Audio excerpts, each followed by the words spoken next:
Bonjour et bienvenue sur la chaîne Collection. Aujourd'hui, on va parler du Château des Animaux dans BD Express.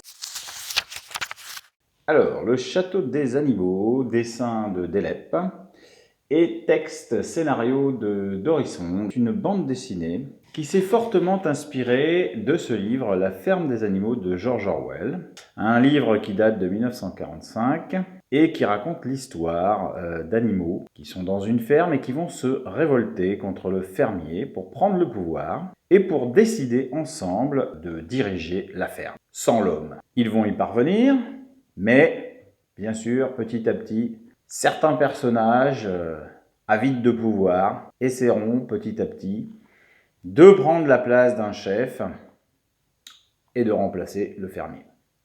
C'est un livre qui se lit très facilement, qui n'est pas épais. C'est un livre qui a une lecture double, à la fois simple sur les animaux et leur révolte, mais aussi plus profonde et politique, parce que derrière, on peut y voir symboliquement toute forme de prise de pouvoir, de dictature et d'asservissement.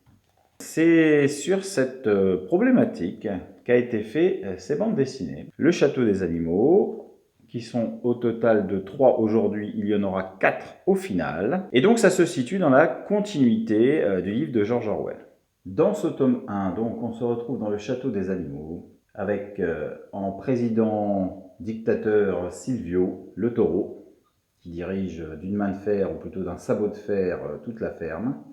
Entouré d'une milice de chiens hargneux, il fait travailler l'ensemble des animaux pour le grenier général, pour la collectivité, mais surtout pour lui. En face, nous allons avoir une héroïne, Miss B, une chatte, qui, aidée d'un rat érudit, Azélar, et d'un lapin comique, César, vont initier petit à petit une sorte de révolution pacifique afin d'obtenir un peu plus de liberté. Voilà, ça c'est le sujet du livre.